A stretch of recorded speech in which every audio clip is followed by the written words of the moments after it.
জাহেল আল্লাহকে মানত। আবু জাহেল একাধিকবার হজ করেছে। আবু জাহেল যে বছর মারা গেছে সেই বছর আবু জাহেল হজ করেছে।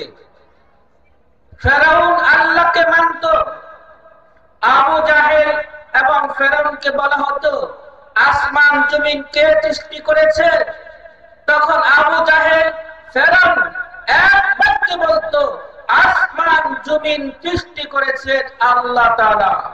আর আমাদেরকে যদি জিজ্ঞাসা করা হয় আসমান জমিন কে সৃষ্টি করেছে, তখন আমরাই বলবো আসমান জমিন সৃষ্টি করেছেন আল্লাহ তাআলা।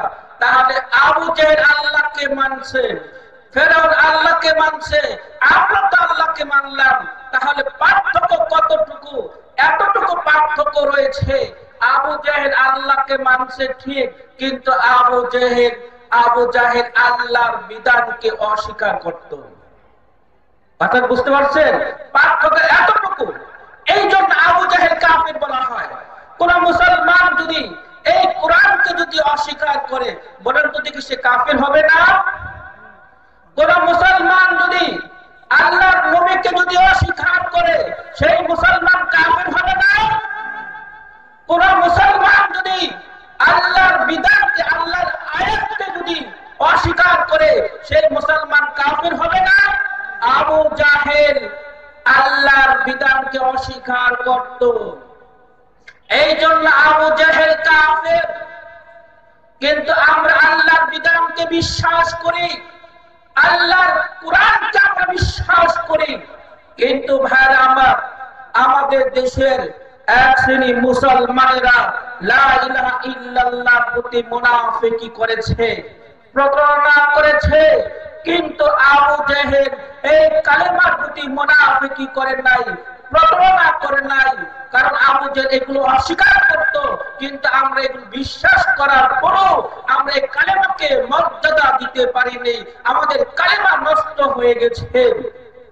শুনুন ভাইরা আমার, আবু জাহেল জানতো আমি যদি কালেমা পড়ি, কাবা করে 360টা মূর্তি আছে, সমস্ত মূর্তিগুলো ভেঙে চূর্ণ বিচ্ছিন্ন করে দিতে হবে। আবু জাহেল জানতো আমি যদি কালেমা পড়ি আমার কোনো নেতৃত্ব থাকবে না। আবু জাহেল জানতো আমি যদি কালেমা পড়ি আমার সুদের ব্যবসা চলবে না। এই জন্য আবু জাহেল লা ইলাহা ইল্লাল্লাহ পড়েনি। কিন্তু ভাইরা আমার, কিন্তু আবু জাহেল কালেমার প্রতি মুনাফিকি করেন নাই, প্রতারণা করেন নাই।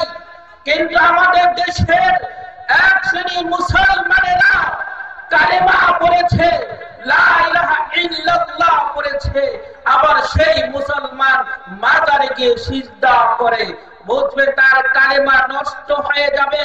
আমাদের দেশের মুসলমানেরা কালেমা পড়েছে, লা ইলাহা ইল্লাল্লাহ পড়েছে, আবার তারা পীরের আস্তানিকে পীরকে সিজদা দিচ্ছে। আমাদের দেশের মুসলমানেরা কালেমা পড়ছে, লা ইলাহা ইল্লাল্লাহ পড়ছে, আবার তারা হারাম খাদ্য খাচ্ছে। বুঝবে তারা এই কালেমার সাথে মুনাফিকি করছে।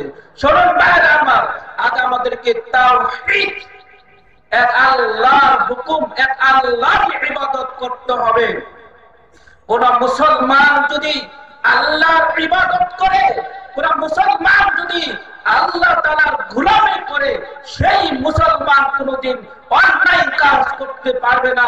সেই মুসলমান কোনদিন এই ওয়াজ মাহফিলের বিরোধিতা করতে পারবে না। কোন মুসলমান যদি আল্লাহর ইবাদত করে, সেই মুসলমান কোনদিন সুদ খেতে পারবে না। সেই মুসলমান কোনদিন হারাম খাদ্য খেতে পারবে না। সেই মুসলমান সব সময় আল্লাহর কথা গ্রহণ করবে।